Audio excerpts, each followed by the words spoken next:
ಶಾಸಕರ ಬಗ್ಗೆ ಸೂಕ್ಷ್ಮ ವಿವರಗಳನ್ನ ನೀಡಲು ಸೂಚನೆ. ಗುಪ್ತಚರ ಇಲಾಖೆಗೆ ಸಿಎಂ ಸಿದ್ದರಾಮಯ್ಯ ಕಟ್ಟಪ್ಪಣೆ. ಸಿದ್ದರಾಮಯ್ಯ ಅಣತಿಯಂತೆ ಪ್ರತಿದಿನವೂ ಅಪ್ಡೇಟ್.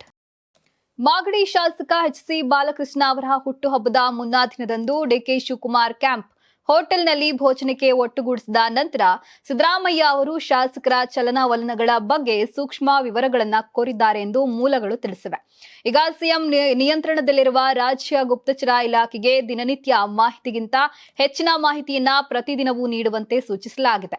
ಡಿಕೆ ಶಿವಕುಮಾರ್ ಶಿಬಿರವು ಸುಮಾರು 40 ಶಾಸಕರ ಭೋಜನಾ ಕೂಟದಲ್ಲಿ ಭಾಗವಹಿಸಿದ್ದಾರೆ ಎಂದು ಪರೋಕ್ಷವಾಗಿ ಹೇಳಿಕೊಂಡಿತ್ತು. ಆದರೆ ಭೋಜನಾ ಕೂಟಕ್ಕೆ ಆಹ್ವಾನಿಸಿದ್ದು 69 ಶಾಸಕರಲ್ಲಿ ಕೇವಲ 32 ಮಂದಿ ಮಾತ್ರ ಹಾಜರಾಗಿದ್ರು. ಬಜೆಟ್ ಅಧಿವೇಶನದ ನಂತರ ದೆಹಲಿಯಲ್ಲಿ ಕಾಂಗ್ರೆಸ್ ಹೈಕಮಾಂಡ್ ಅನ್ನ ಭೇಟಿಯಾಗಿರುವುದಾಗಿ ಶಾಸಕರ ತಂಡ ಸಂದೇಶವನ್ನ ಕಳಿಸಿತ್ತು.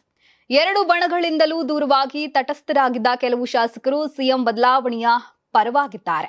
ಆದರೆ 2028ರ ವಿಧಾನಸಭಾ ಚುನಾವಣೆಯಲ್ಲಿ ಪಕ್ಷದ ಇಮೇಜ್ಗೆ ಧಕ್ಕೆ ತರದಂತೆ ಮತ್ತು ಭವಿಷ್ಯದ ಮೇಲೆ ಪ್ರತಿಕೂಲ ಪರಿಣಾಮ ಬೀರದ ನಿರ್ಧಾರವನ್ನ ಪಕ್ಷದ ಹೈಕಮಾಂಡ್ ತೆಗೆದುಕೊಳ್ಳಬೇಕೆಂದು ಬಯಸಿದ್ದಾರೆ.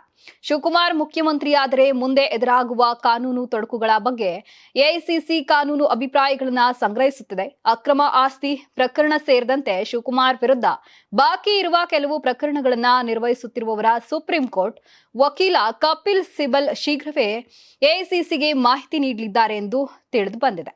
ಅಕ್ರಮ ಆಸ್ತಿ ಸಂಪಾದನೆ ಪ್ರಕರಣದಲ್ಲಿ ಜೈಲು ವಾಸದಿಂದ ಹೊರಬಂದಿರುವ ಶಿವಕುಮಾರ್ ಪ್ರಕರಣವನ್ನ ಬಿಜೆಪಿ ಅಸ್ತ್ರಗಿರಿಯಾಗಿಸಿಕೊಳ್ತಿದೆ ಎಂಬ ಭಯ ಕಾಂಗ್ರೆಸ್ಗೆ ಕಾಡ್ತಿದೆ. ಹೀಗಾಗಿ ಕಾಂಗ್ರೆಸ್ ಹೈಕಮಾಂಡ್ ಎಚ್ಚರಿಕೆಯ ಹೆಜ್ಜೆ ಇಡಲಿದೆ.